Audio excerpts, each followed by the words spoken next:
This is part 4 of the route description of the West Highland Way. In the last podcast and the last video I covered up to Beinglas farm, and so this takes us from Beinglas to Orctatia. And I think at the end, once you've gone through Beinglas, you've finished the sort of lochside, and the route starts to change a bit now. It becomes a lot more expansive, you see further afield, not so many forests, and you've got bits of forest to go through, but it tends to open up a lot more. And again, I've split this into 3 sections, 3 of my mini sections, and the first one goes from Beinglas to Rowardennan farm, and that is 3.09 miles. And that first bit, you leave the checkpoint and it's quite a wide path. It undulates a little bit for about half a mile or so, and then you take a right after one of the downs. You leave the main path, which is quite a wide path, and you go off on a smaller track, and that climbs up, and it gets quite rocky, that bit.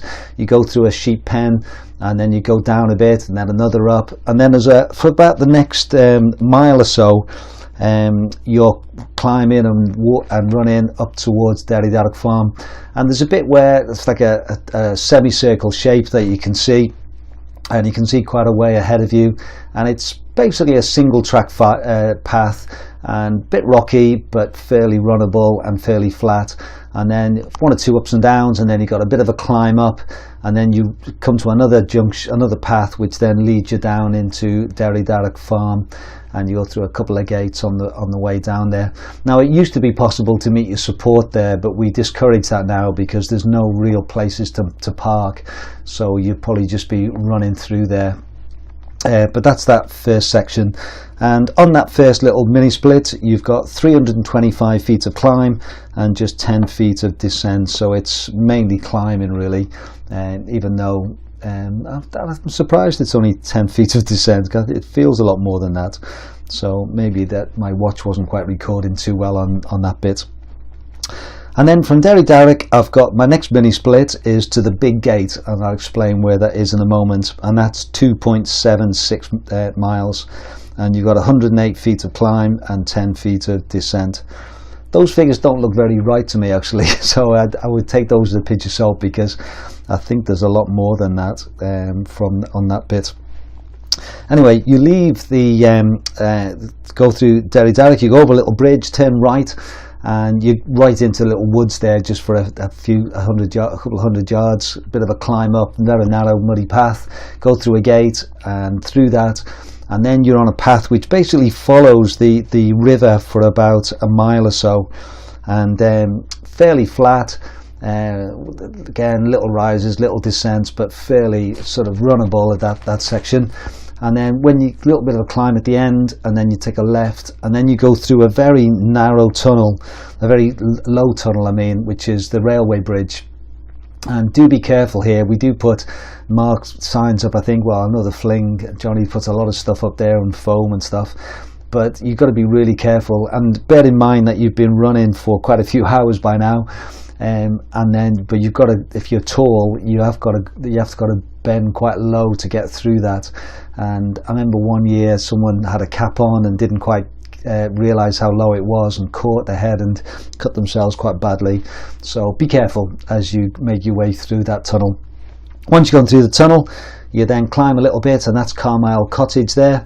There's an old road, and you go onto that just for a couple of hundred yards to the right, and then you go over a stile, down a little bit, and then you go through a bigger tunnel, which is the road, the A82, and that one's fine. It's a big circular one, and you've got to be really tall to hit your head on that one, so that one's pretty straightforward. Once you've gone through that tunnel, you then go over another stile, and you've got quite a steep climb up to the main path, and go over the stream and 1 or 2 things, but that is quite a bit of a climb up there for a couple of hundred feet or so. And then once you're onto the main road, that path then goes all the way to the big gate, and it's fairly wide. I must be able to get tractors down there or vehicles down there, because it's wide enough. And it's about 2 miles where you're sort of on that open land, and this is where I think for one of the route really starts to open out. You can see the A82 to your right a bit further down, and you've got the rolling hills around, and it's certainly quite spectacular heading towards Crianlarich.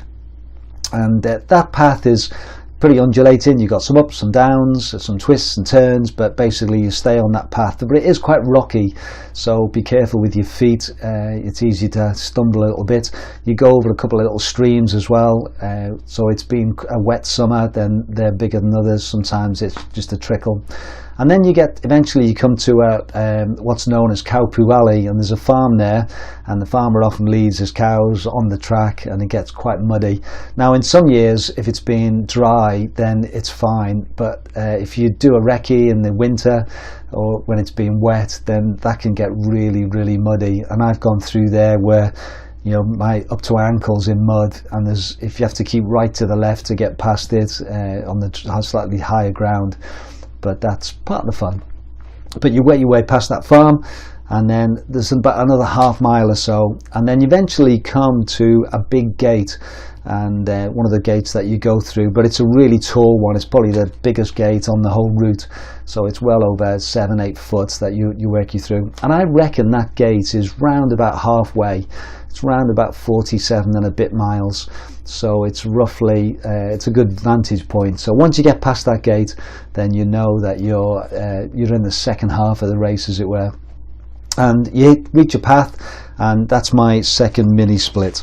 And then my last mini split from that big gate to Auchtertyre, and that's 3.67 miles, and you've got 502 feet of ascent and 709 feet of descent.